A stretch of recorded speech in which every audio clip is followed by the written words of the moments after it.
Good morning, my dear students. Today, in geography, we are going to start a new chapter, that is agriculture. Children, the word agriculture is derived from the Latin word agri means soil and culture means cultivation. That means the cultivation of soil is known as agriculture.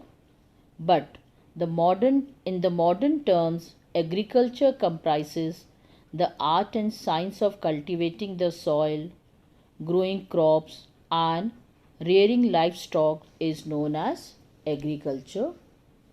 The simple definition or the meaning of agriculture is growing of crops and rearing of animals. Children, in this chapter, we are going to study about the different types of farming, the cropping pattern, major crops, then technological and institutional reforms, food security, and the impact of globalization on agriculture. Children, India is agriculturally important country as two-thirds of its population is engaged in agricultural activities. It is the mainstay of Indian economy because about 60% of total population still depends directly or indirectly dependent on agriculture. It provides raw material to the industry and country earns foreign exchange by exporting agricultural products. Children, agriculture is an age old economic activity in our country.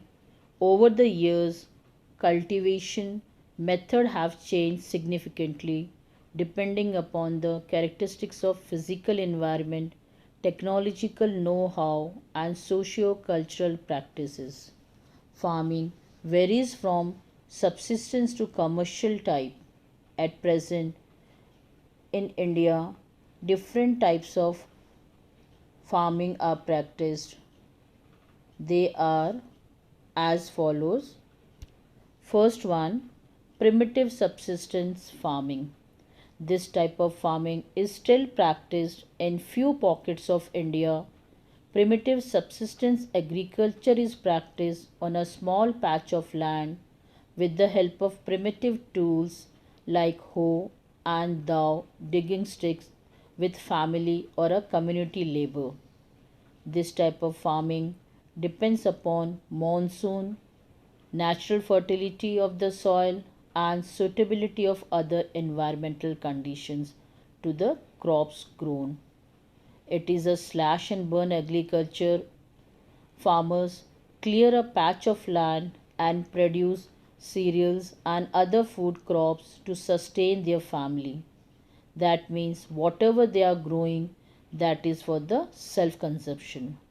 When the soil loses the fertility, the farmers shift and clear a fresh patch of land for the cultivation.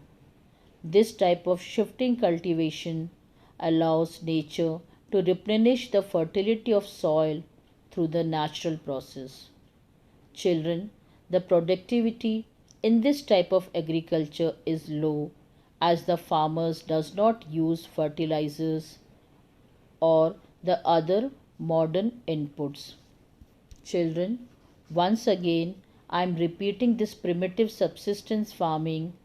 First, agriculture is practiced on a small land. Second, with the primitive tools. Third, totally dependent on monsoon, natural fertility, and other environmental conditions. Fourth, farmers clear a small part of land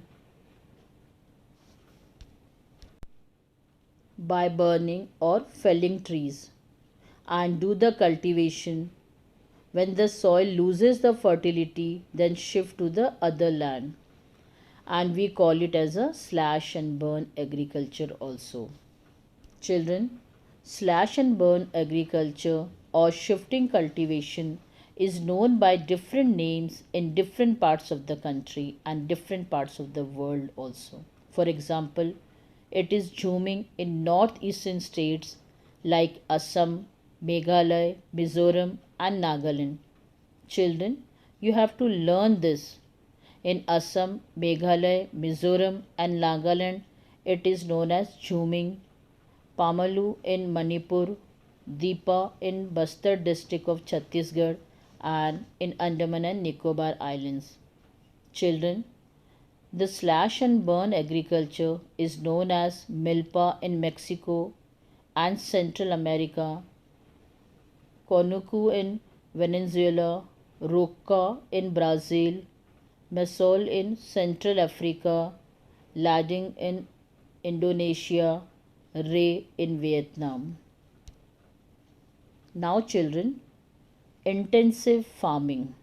Intensive subsistence farming in India, it is practiced in areas where there is a high population pressure on land. It is a labor intensive farming. Farmers use heavy biochemical inputs, intensive agriculture to obtain higher production. It is a type of farming in which the agriculture production is increased by scientific method and better agricultural inputs. HYV seeds and the modern inputs are used to increase the production. More than one crop is cultivated during a year and practiced in a thickly populated areas. Children, in this type of agriculture, per hectare area, per hectare yield, per hectare production is very high.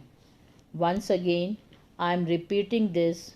Intensive farming, first, it is practiced in the areas of very high population. Second, it is labor intensive. Third, fertilizers, pesticides, irrigations are used to increase the production. Fourth, productivity is high. That means per hectare yield is very high.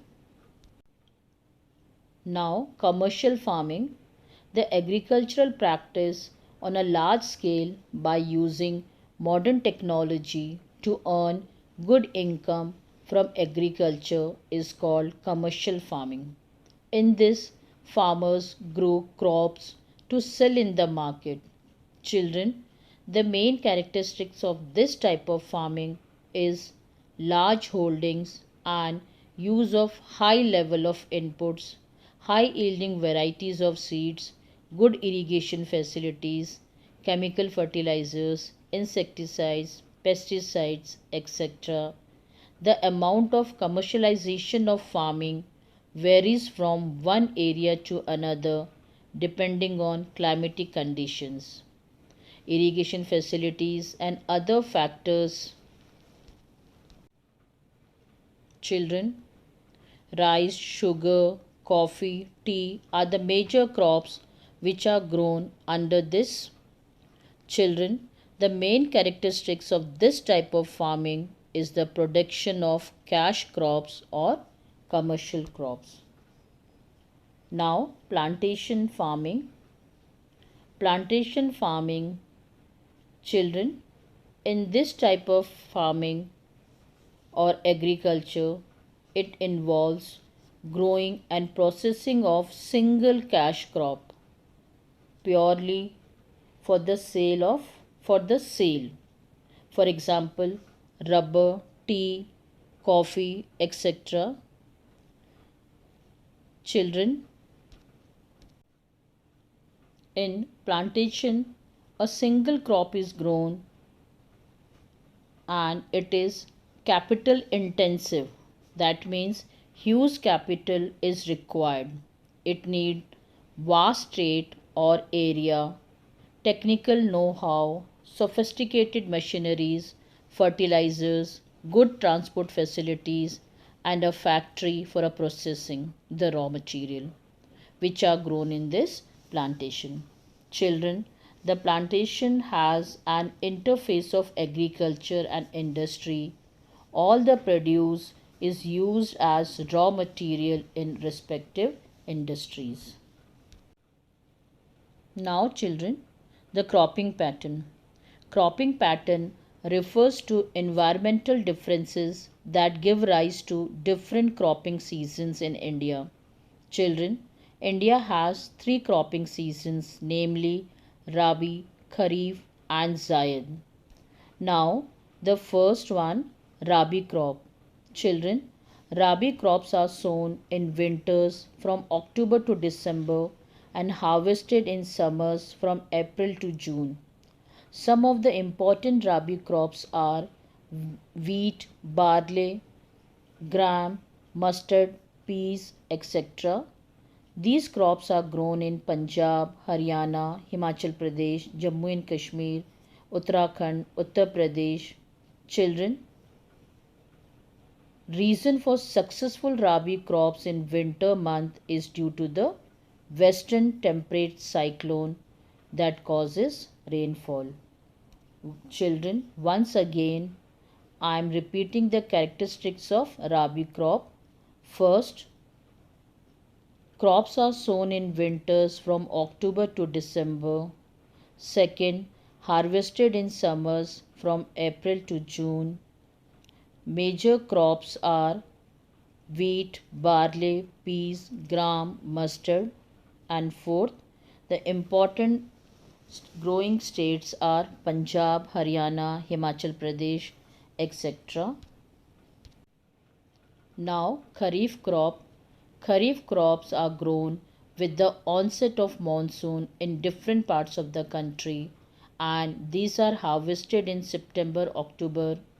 Important crops are paddy, maize, jowar, bajra, tur, cotton, jute, groundnut, and soybean. Some of the most important rice growing areas are Assam, West Bengal, coastal region of Orissa, Andhra Pradesh, Tamil Nadu, Kerala, and Maharashtra. Children, in states like Assam, West Bengal, and Orissa, three crops of paddy are grown in a year. These are Oz, Aman, and Boro. Children, once again I am repeating the characteristics of Kharif. These crops are sown with the onset of monsoon, harvested in September October. Important crops are paddy, maize, jowar, bajra, moong, cotton, jute. Important states are Important growing states are West Bengal, Assam, Maharashtra, Uttar Pradesh, Bihar. Next is Zaid crop. The crop between the Rabi and Kharif season is known as Zaid crop. There is a short season during the summer months known as Zaid season. Some of the crops produced during this are watermelon, muskmelon, cucumber, vegetables, and fodder crops. Children, I think now the cropping pattern in India is clear. That's all for today. Thank you and have a nice day.